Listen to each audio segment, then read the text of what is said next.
Ce matin à propos des dons spirituels, les fameux dons spirituels, comment les gérer, comment les exercer, quelle est la responsabilité que nous avons vis-à-vis de ces dons spirituels dans la parole de Dieu. Et pour ce faire, je voudrais que nous puissions aller dans l'évangile de Matthieu, s'il vous plaît, prenez vos Bibles ou vos téléphones portables, non pas pour envoyer des textos, mais pour lire la parole de Dieu dans l'évangile de Matthieu, au chapitre 25, j'attends quelques instants. Matthieu, chapitre 25.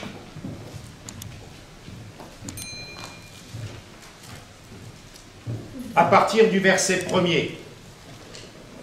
Nous ne lirons pas tout, mais vous pouvez d'ores et déjà remarquer qu'il est tout de suite parlé de deux paraboles. La première est la parabole des vierges qui, ayant pris leur lampe, allèrent, on va la lire, et ensuite il est parlé de la parabole des talents. Deux paraboles qui vont nous aider à savoir, à comprendre comment on peut gérer, comment on peut pratiquer, comment on peut exercer, quelle est notre responsabilité aussi vis-à-vis des dons spirituels. Je lis à partir du chapitre 25, verset 1er. Alors le royaume des cieux sera semblable à 10 vierges qui, ayant pris les lampes, allèrent à la rencontre de l'époux. 5 d'entre elles étaient folles et 5 sages. Les folles, en prenant leurs lampes, ne prirent point d'huile avec elles, mais les sages prirent avec leurs lampes de l'huile dans des vases. Comme l'époux tardait, toutes s'assoupirent, s'endormirent. Au milieu de la nuit, on cria « Voici l'époux, allez à sa rencontre !» Alors toutes ces vierges se réveillèrent et préparèrent leurs lampes. Les folles dirent aux sages « Donnez-nous de votre huile, car nos lampes s'éteignent. » Les sages répondirent « Non, il n'y en aurait pas assez pour nous et pour vous. Allez plutôt chez ceux qui en vendent pour en acheter, et achetez-en, pour vous. » Pendant qu'elles allaient en acheter, l'époux arriva, celles qui étaient prêtes entrèrent avec lui dans la salle des noces et la porte fut fermée. Je vais un peu plus loin, pour ne pas lire trop longtemps, où il nous est parlé d'une autre parabole, la parabole des talents. Vous pouvez la trouver au verset 14. Il en sera comme d'un homme qui, partant pour un voyage, appela ses serviteurs et leur remit ses biens. Il donna 5 talents à l'un d'eux, à l'autre...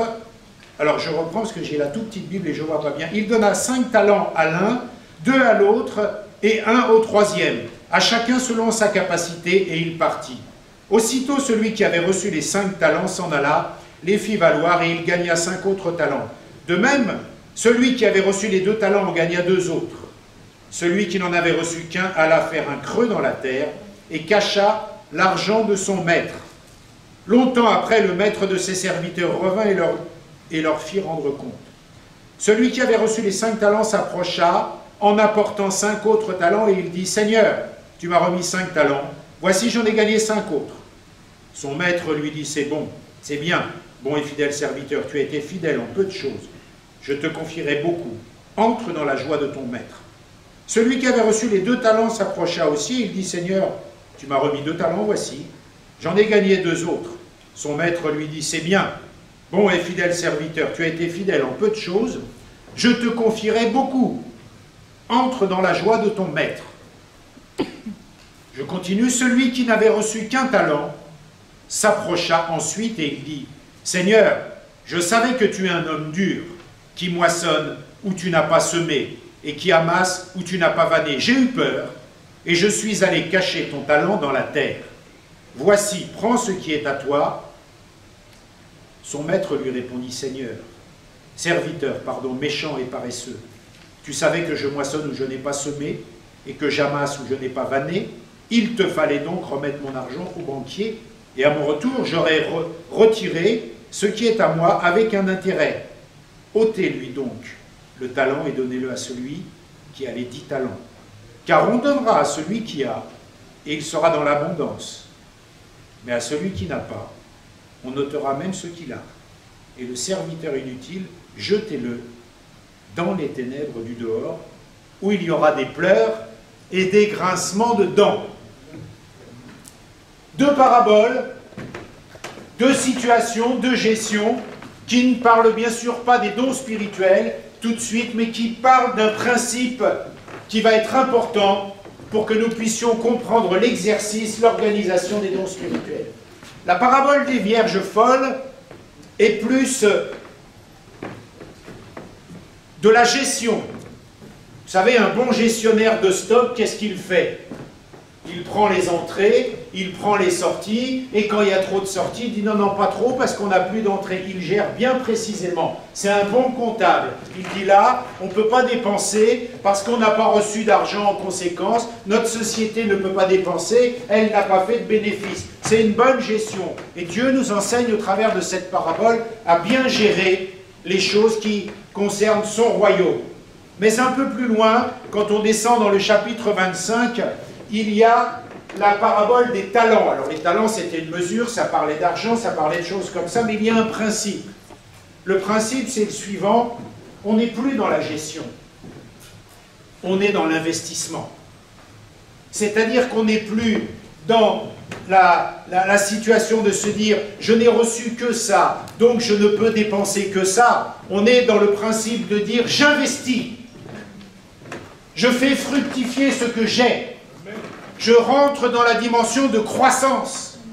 Je fais en sorte que ce que Dieu m'a donné, ça se multiplie, ça grandisse, ça croisse. J'ai reçu 5 talents, je t'en rends 10. J'en ai reçu 3, je t'en rends 6. J'en ai reçu un, je l'enterre. Là, ce n'est pas un bon gestionnaire de stock. Dieu nous demande donc d'aller un peu plus loin que la bonne gestion économe d'une situation. Je suis un bon chrétien. Je lis ma Bible, je vais à l'église, je donne mes offrandes. Voilà, je suis un bon gestionnaire de ce que Dieu demande d'être.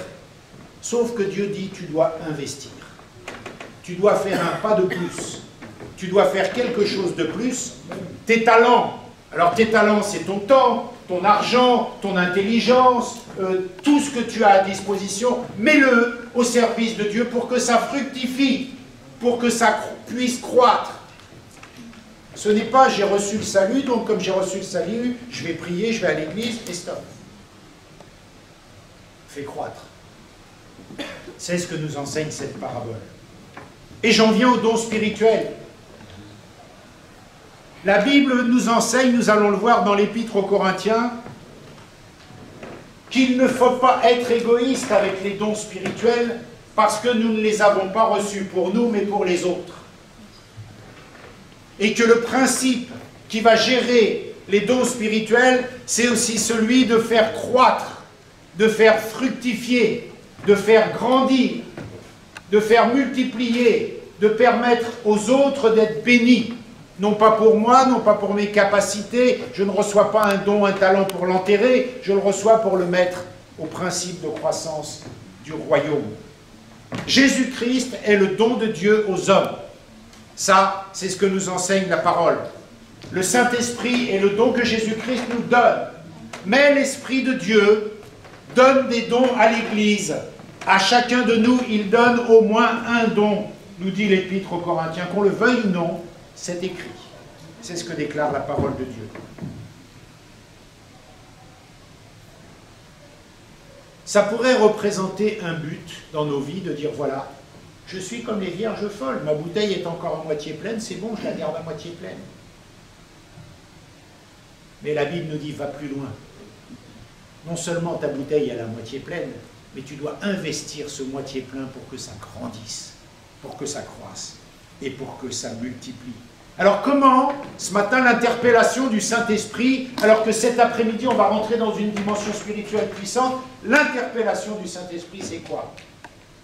Est-ce que tu es juste un bon économe? Une vie spirituelle bien pépère, qui garde ce qu'il a, je suis sauvé, donc je dois prier, donc je dois lire ma Bible, ou alors tu es un investisseur. Et la Bible nous exhorte à investir. Parce que si tu n'investis pas, tu vas garder ton dépôt, c'est comme si tu enterres juste ton talent. Seigneur, tu es mort sur la croix pour moi, ok, eh ben, tu vois, je suis allé à l'église, tu vois, j'ai été gentil, tu vois, j'ai prié, tu vois, j'ai donné mes offrandes, voilà. Je te rends ce que tu m'as donné. Mais la Bible dit non, tu dois rentrer dans ce travail de croissance, d'investissement, parce que tout ce que tu vas investir sur cette terre où règne la rouille, où règnent les voleurs, ton trésor, il n'est pas là. tout ce que tu vas faire sur cette terre, ton trésor sera là-haut. Donc c'est pendant que tu travailles pour faire croître ce que je t'ai donné, que tu fais quelque chose pour là-haut. C'est à ce moment-là. Donc tu ne peux pas, et nous ne pouvons pas, nous contenter d'être un bon économe, un bon gestionnaire. Non, la Bible demande d'aller plus loin. Bien sûr, ce que tu as, il ne faut pas le gâcher et le perdre. Mais ce que tu as, il faut l'investir. Il faut le faire croître. Et certains se diraient, comme les vierges folles, je ne sais pas ce que j'ai reçu, et ouf, je n'ai pas reçu un don. Ouf, parce que je serai obligé de l'exercer.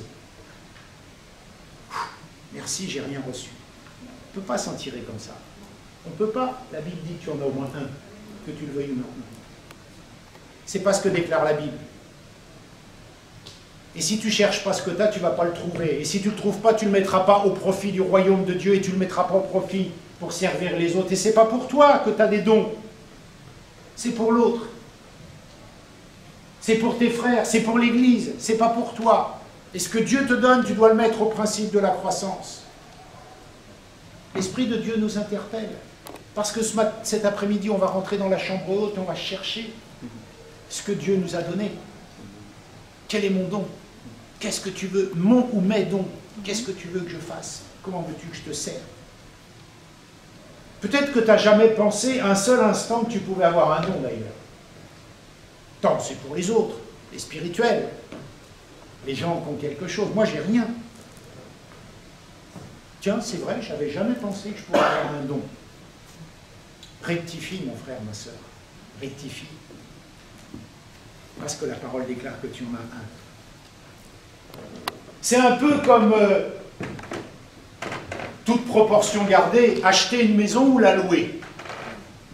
Soit tu loues ta maison et tu payes ton loyer toute la vie, bon, tu es un bon gestionnaire, tu dis, je gagne tant, donc je peux prendre tel loyer, j'ai des entrées, j'ai des sorties, ça va. Soit tu achètes ta maison pour ne pas payer des loyers en vain et gagner quelque chose à la fin, avoir un bien. La question en image ce matin que l'Esprit de Dieu te pose, c'est quoi? Est-ce que tu veux être locataire ou propriétaire? Est-ce que tu veux louer ta maison ou est-ce que tu veux l'acheter? Si tu la loues, eh bien tu vas payer ton loyer tous les mois. Avec un savant calcul, je gagne tant, je peux payer tant. Si tu investis dans un achat, à la fin, elle sera à toi. À la fin, tu seras propriétaire. Et Christ dit, tu seras propriétaire là-haut de ce que tu achètes ici. Et ici, tu ne peux pas acheter en ayant un esprit de locataire. Tu peux acheter en ayant un esprit de propriétaire. C'est ce que la parole nous enseigne avec les dons spirituels. Et je suis désolé si tu avais pensé que tu ne pourras pas en exercer, si tu avais pensé que tu n'en avais pas, tu as tout faux. Parce que ce n'est pas ce que la Bible déclare. Ce n'est pas ce que déclare Corinthiens. Alors le maître part, et il appelle ses serviteurs, et il leur confie ses biens. Jésus confie à Pierre, son serviteur, nous dit la parole, son Église, ses dons. Il lui confie une mission précise en Matthieu chapitre 6, verset 15, Matthieu chapitre 16. Il dit à Pierre quoi? Il dit, je te dis que tu es Pierre, et que sur cette pierre, je bâtirai mon Église, et que les portes du séjour des morts ne prévaudront point contre elle. Il appelle son serviteur, il lui dit, voilà, je te donne, je m'en vais, moi je suis le maître et je pars. Et je te donne mes biens à gérer, toi Pierre. Dieu confie ses biens à ses serviteurs. Pas à n'importe qui, à ses serviteurs. Pas à un incroyant, pas à un inconverti, à ses serviteurs. C'est ce que Dieu fait.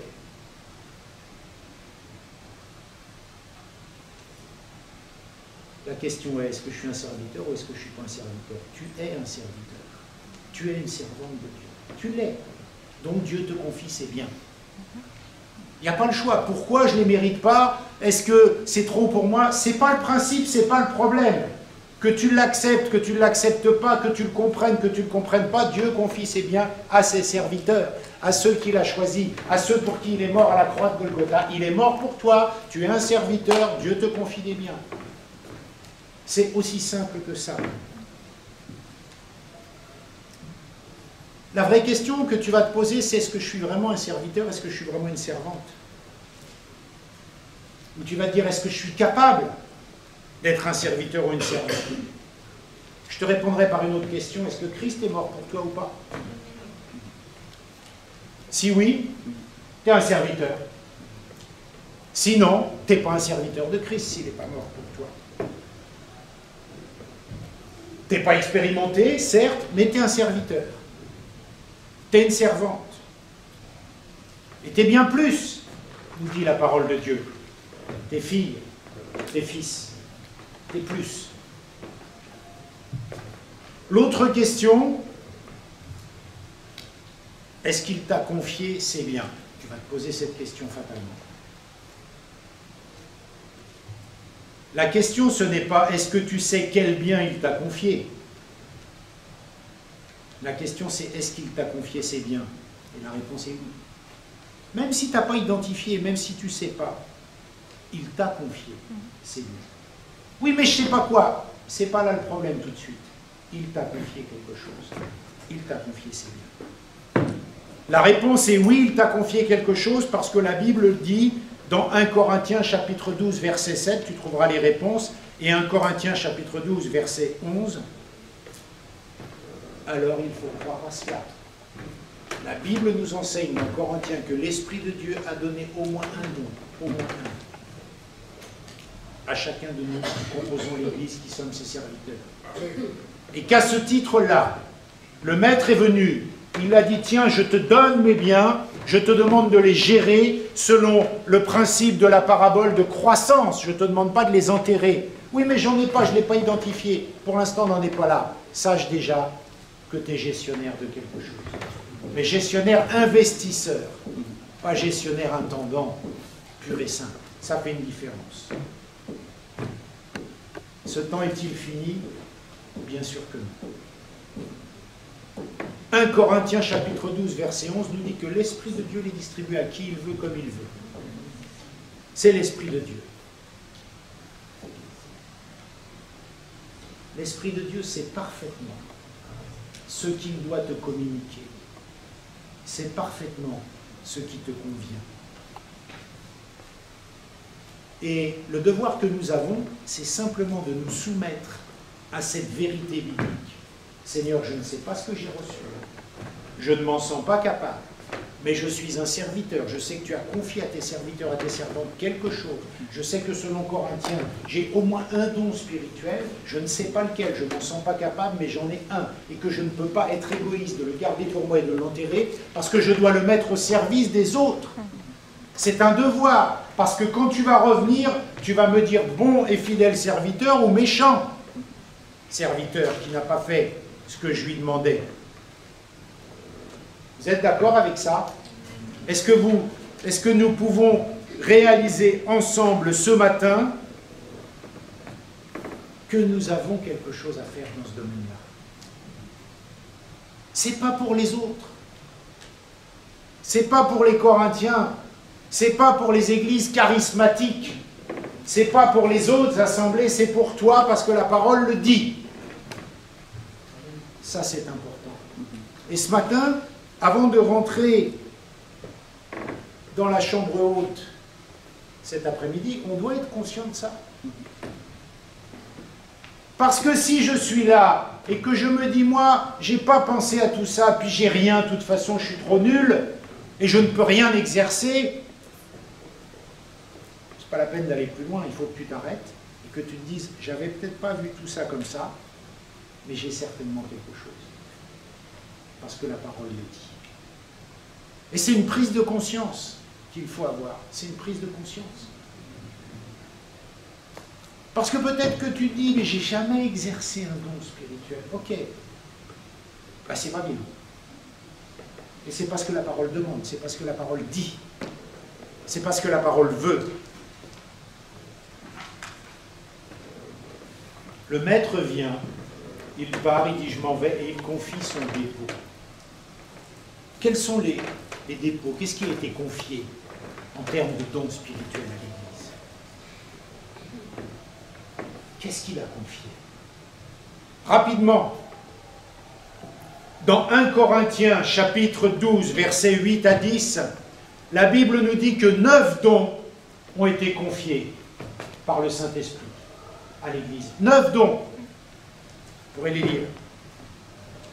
On ne parle pas de nos talents naturels, on ne parle pas de nos compétences naturelles, on parle de dons spirituels que l'Esprit de Dieu donne aux membres de l'Église, à l'Église, comme il veut.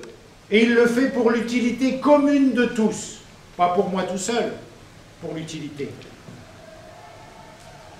1 Corinthiens chapitre 12, verset 11 nous dit, le Saint-Esprit les donne comme il le veut et à qui il le veut. Comme il le veut et à qui il le veut. 1 Corinthiens chapitre 12, verset 7 nous dit que ces dons sont donnés pour l'utilité commune, pour que ça serve à l'ensemble, pas pour ma gloire, pas pour que je sois ultra spirituel d'exercer des dons. C'est donné pour édifier l'ensemble, pour l'utilité commune.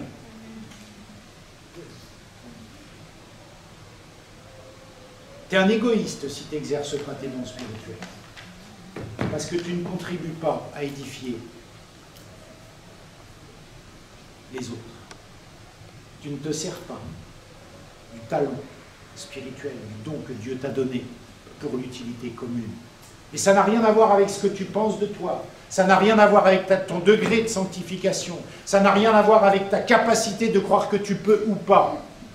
Dieu dit, ça a juste à voir, est-ce que tu crois ce qui est écrit ou est-ce que tu ne crois pas ce qui est écrit? Est-ce que tu appliques ce qui est écrit ou est-ce que tu n'appliques pas ce qui est écrit? Ça a à voir avec ça. La Bible nous dit dans 1 Corinthiens chapitre 12, verset 31, que ces dons-là, ils doivent être désirés avec ardeur. Qui désire ça avec ardeur? Moi. Aujourd'hui. Mais toutes les mains doivent être levées. Ou alors vous avez des dons cachés qu'on n'a pas vu que vous exerciez.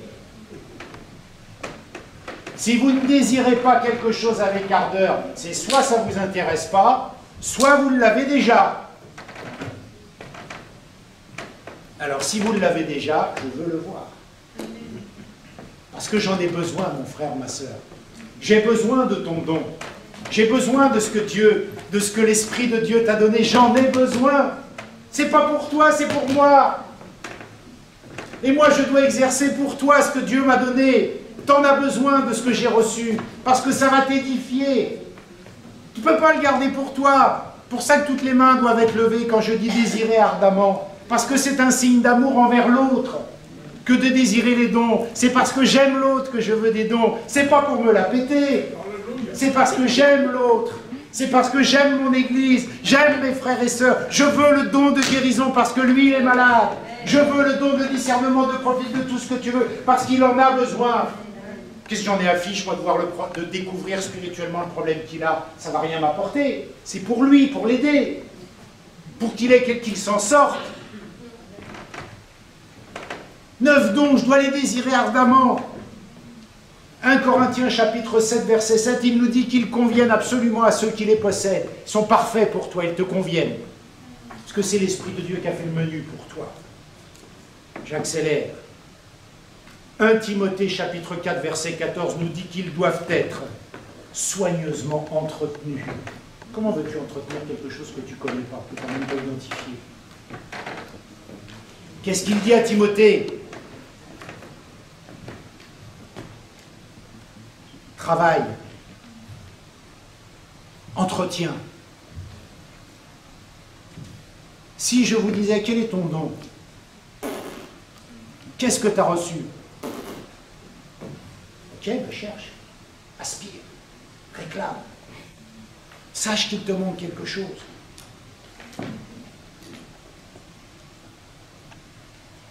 Et je ne veux pas le don que mon frère ou ma soeur il a, parce que celui-là il est super. Je Je veux ce que Dieu m'a donné à moi, ce qui correspond bien. Et je ne veux pas le même que mon frère ou ma sœur parce que l'œil n'est pas une oreille. S'il n'y avait que des yeux, ça ne sert à rien. Il faut des oreilles, il faut des pieds, il faut des mains. Donc on doit être différent. Imaginez l'assemblée que des oreilles. Ça n'a pas de sens. Tout le monde aurait, voilà, tout le monde entendrait bien. Non, le corps est diversifié. Le corps a besoin de plein de choses. La Bible nous enseigne que les dons, selon 2 Timothée chapitre 1 à 6, doivent être perfectionnés constamment. Qu'est-ce qu'il dit à Timothée? C'est pourquoi je t'exhorte à ranimer le don de Dieu que tu as reçu par l'imposition de mes mains. Ce n'est pas un esprit de timidité que Dieu nous a donné, mais un esprit de force, d'amour et de sagesse. N'aie donc point honte du témoignage à rendre à notre Seigneur, ni de moi, son prisonnier. Ranime ce don. Peut-être tu fais partie, on peut être dans l'auditoire de plein d'aspects différents. Peut-être tu n'as jamais même pas envisagé que tu puisses avoir un don. Mais peut-être des fois tu as senti des petites choses et ranime, exerce, aspire, réclame.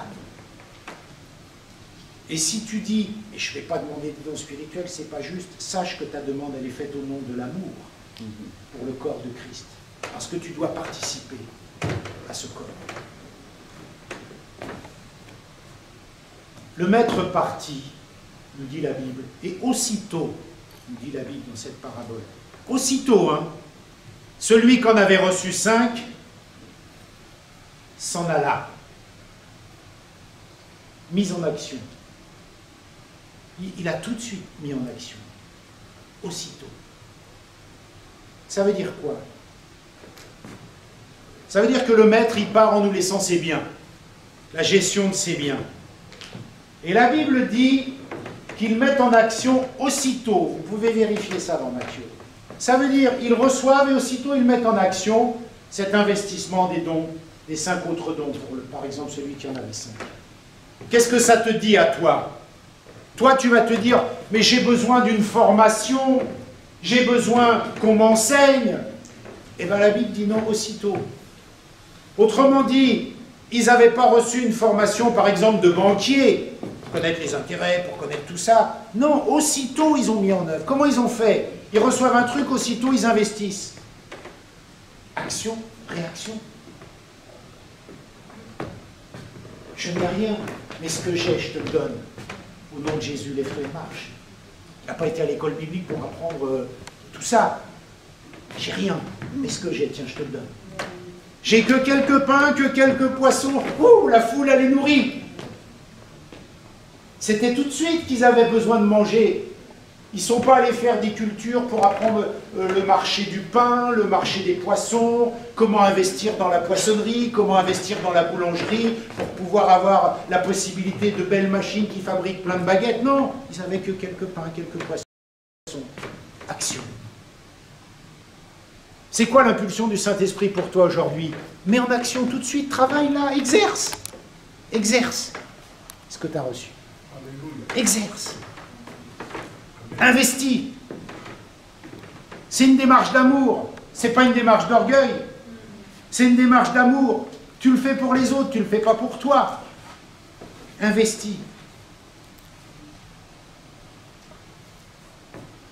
À chacun selon ses capacités, bien sûr. Mais il faut qu'on arrête de faire l'autruche avec les dons spirituels. Il faut qu'on arrête d'enterrer nos talents. Parce que le maître va nous jeter dans le feu quand il viendra récolter le travail. C'est la parabole qui le dit. On y met ce qu'on veut dans la conclusion. Voilà pourquoi cet après-midi, on va passer du temps dans la louange, on va passer du temps dans la prophétie, on va passer du temps dans cette dimension-là, dans la chambre haute. Parce qu'on désire ardemment que Dieu nous parle. Il y a 2 attitudes. Prise de risque avec investir ou peur avec enterrer. Et vous savez bien, si on enterre, c'est mort. Ouais, j'ai vaguement cru que j'avais un truc, mais bon, j'ai peur de me tromper. Pas grave si tu te trompes. La Bible dit que l'Église est là pour te juger avec bienveillance. Ton don spirituel, il est bidon, c'est pas grave. Parce Parce que l'Église est la colonne de la vérité, pour apprécier.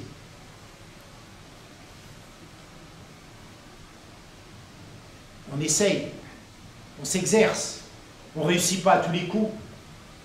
Croyez que tous les pasteurs qui vous imposent les mains au nom de Jésus pour guérir, vous êtes guéris? Non. Est-ce qu'ils arrêtent pour autant? Non. Est-ce qu'on va dire, oh, il a prié pour moi, j'ai pas été guéri, c'est pas un pasteur, il n'a pas le don? Non. Alors pourquoi on fait pareil avec les dons? Oh, il s'est trompé, il ne faut plus qu'on l'entende. Oh, je me suis trompé, je ne dirai plus jamais rien. Exerce. Progresse.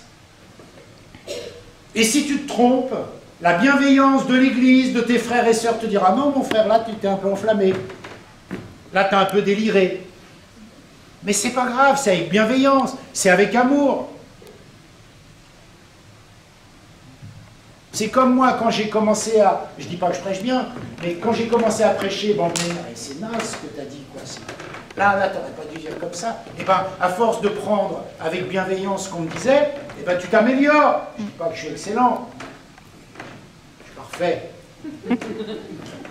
Mais vous voyez, c'est parce que des gens te corrigent, des gens t'enseignent, des gens t'aident, des gens avec bienveillance disent non, là, mon frère... Ou là, c'était super, continue dans cette voie-là. C'est comme ça qu'on est en formation, c'est comme ça qu'on grandit, c'est comme ça qu'on s'améliore, c'est comme ça qu'on change, c'est comme ça qu'on se transforme. Et les dons spirituels, c'est pareil, tu as un dépôt, l'enterre pas, investis.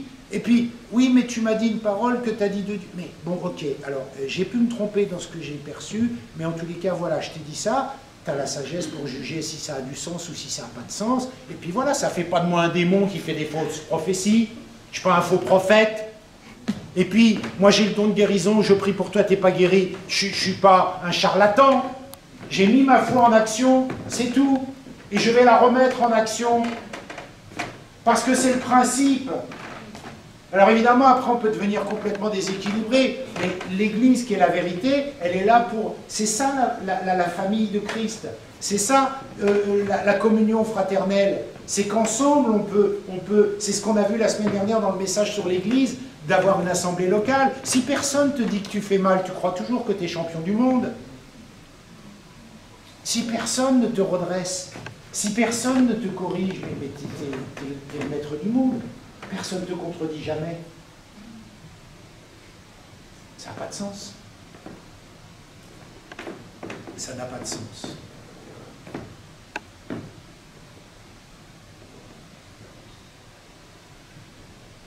Quel est mon don? Parce que je sais que depuis le début, vous ne m'écoutez plus, vous cherchez. Quel est mon don? Quel est mon don? Une piste qui va nous aider. Selon Corinthiens, mon don, c'est celui auquel j'aspire. Parce que la Bible dit aspirer. Donc, selon ma sensibilité, quand même un peu, je vais aspirer à quelque chose de plus que quelque chose d'autre. Si tu n'aimes pas vraiment une dimension, tu ne vas pas aspirer à ça. Imagine, j'exagère un peu, c'est pas un don spirituel, mais enfin c'est pour te donner. Imagine, tu dis, bon, moi je ressens, j'ai vraiment la trouille des démons et tout ce qui est un peu occulte et tout, là, ça me fait flipper ces trucs-là, je ne veux pas en entendre parler. Bon, tu ne vas pas demander à aller délivrer les captifs qui sont démoniaques. Tu vois un peu ce que je veux dire? Tu vas plutôt aller vers ce qui te correspond un peu intérieurement. Tu aspires à quelque chose et il y a des choses auxquelles tu n'aspires pas. Voilà. Et la Bible dit d'aspirer. 1 Corinthiens chapitre 12, verset 31. Aspirez aux dons les meilleurs. Et je vais encore vous montrer une voie par excellence. 1 Corinthiens 14, 1. Recherchez la charité, mais aspirez aussi aux dons spirituels. Et surtout, à celui de prophétie. C'est ce que dit la parole. 1 Corinthiens chapitre 14, verset 12. De même, vous, puisque vous aspirez, vous voyez, ce n'est pas un péché, hein, ce n'est pas interdit de demander les dons spirituels. C'est même plutôt conseillé. Vous aspirez aux dons spirituels, que ce soit pour l'édification de l'Église, que vous cherchiez à en posséder abondamment.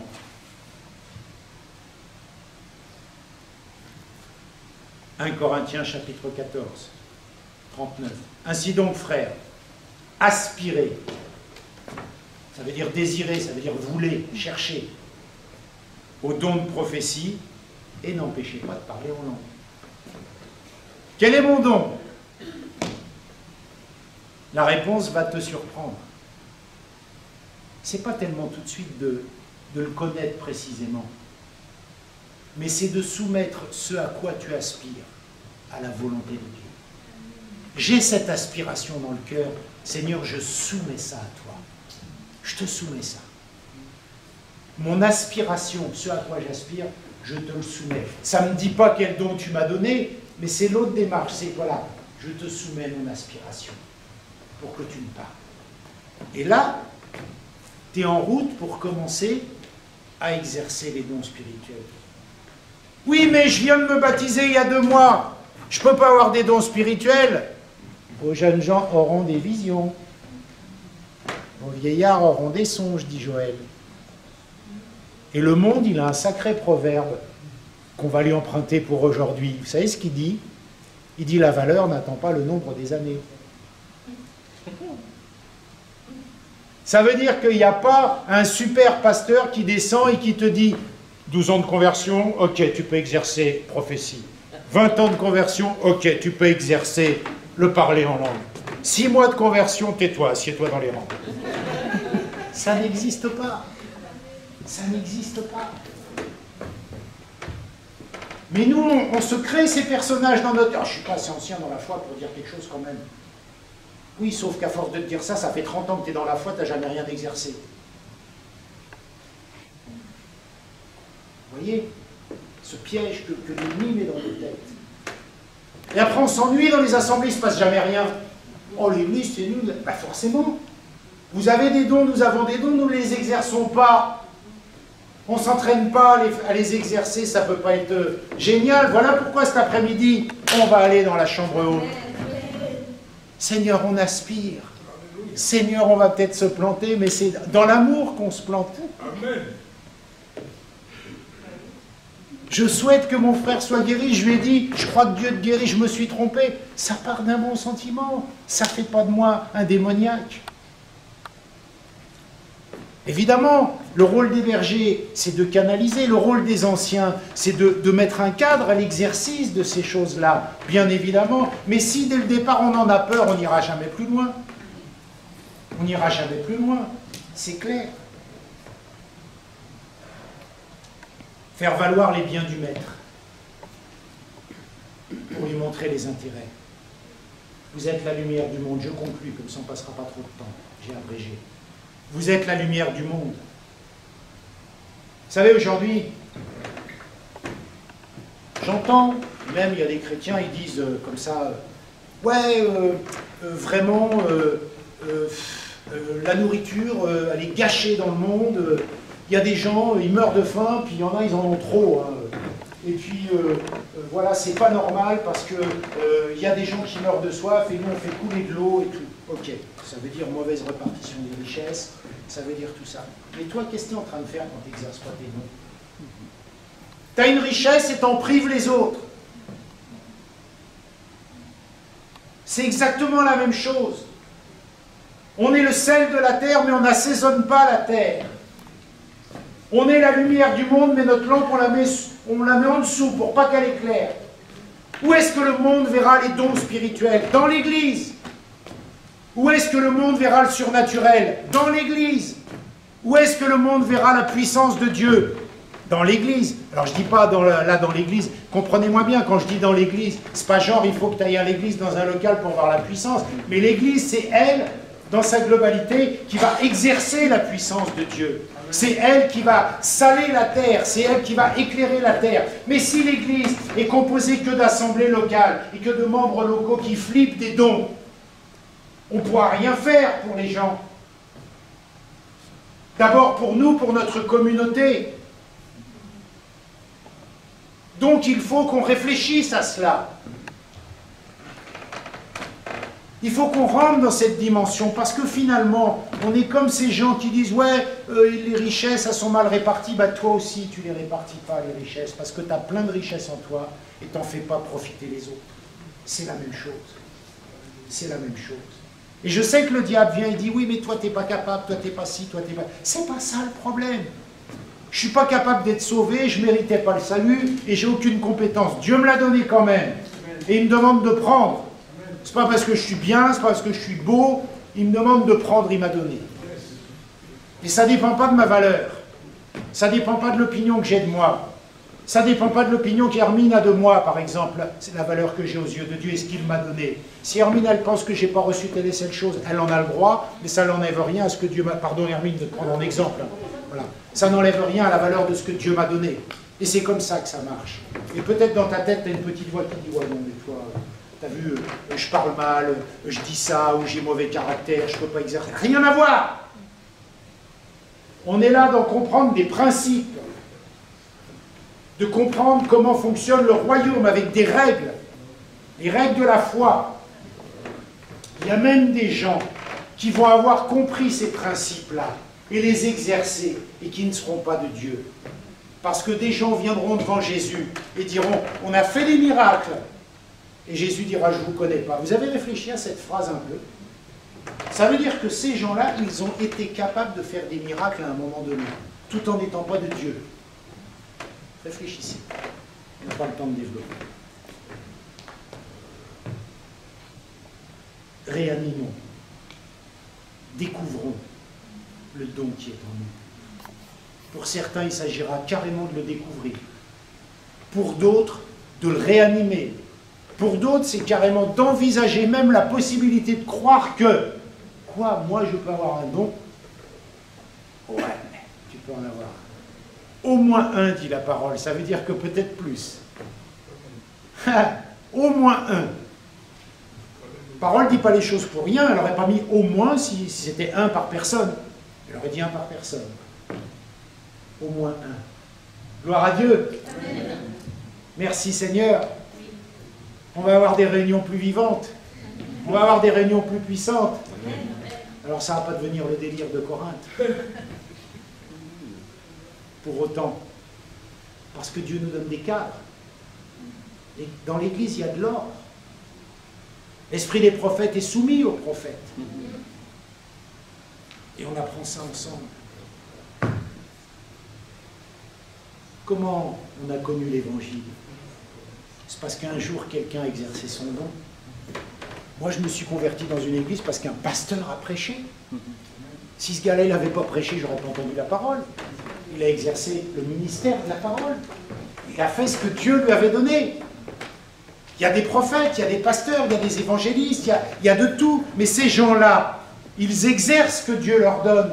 Qui n'a pas le souvenir d'une parole de connaissance qu'on lui a donnée qui a changé ses circonstances? Moi, j'en ai. Qui n'a pas l'exemple d'une révélation qu'un frère ou une sœur nous a donnée, qui a changé les circonstances, qui a dénoué le problème? Mais ils ont exercé.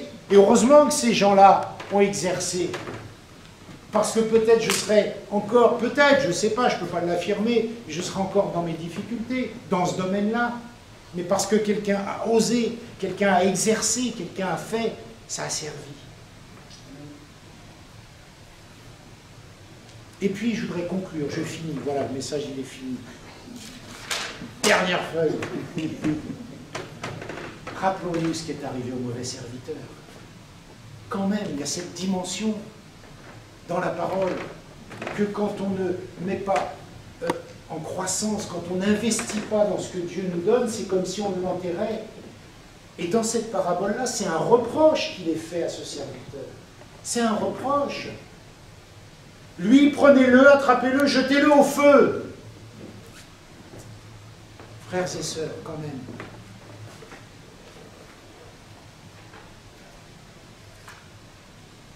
Alors je sais que on peut entamer des débats stériles, à mon avis. Dons spirituels, nanana, nanana. Soyons simples comme des enfants. Mettons en pratique ce qui est écrit, avec simplicité. Je connais plein de gens qui ne croient pas aux dons spirituels, sauf que moi, ce que j'ai vécu, c'est conforme à ce qui est écrit dans la parole. Et ça m'a servi. Donc c'est vrai. Que tu n'y crois pas, c'est ton problème. Je ne vais pas te juger. Mais tu ne vas pas m'empêcher de vivre ce à quoi je suis appelé. ce à quoi la parole me dit d'aspirer. C'est comme, vous savez, ce message qu'on a eu dans Corinthe, les faibles et les forts. Ok, t'es faible, je ne veux pas te heurter. Mais j'ai pas envie je veux pas te choquer, mais j'ai pas envie de ne pas vivre ce que je dois vivre parce que toi, tu veux pas vivre ça. Est-ce que vous êtes d'accord avec ce qu'on dit? Et d'accord avec le cœur? Ça veut dire qu'à partir de maintenant, ce n'est pas juste un message stérile qu'on a entendu. Ça veut dire que maintenant, mon frère, ma soeur, tu dois t'interpeller. Est-ce que j'ai reçu? Est-ce que j'ai oublié? Est-ce que j'ai enterré? Qu'est-ce que j'ai reçu? Est-ce que je veux exercer? Et on doit le voir en action. Parce que ça, c'est important.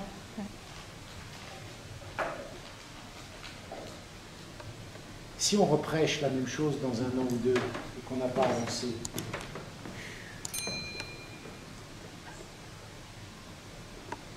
on va chercher cet après-midi. On va rentrer dans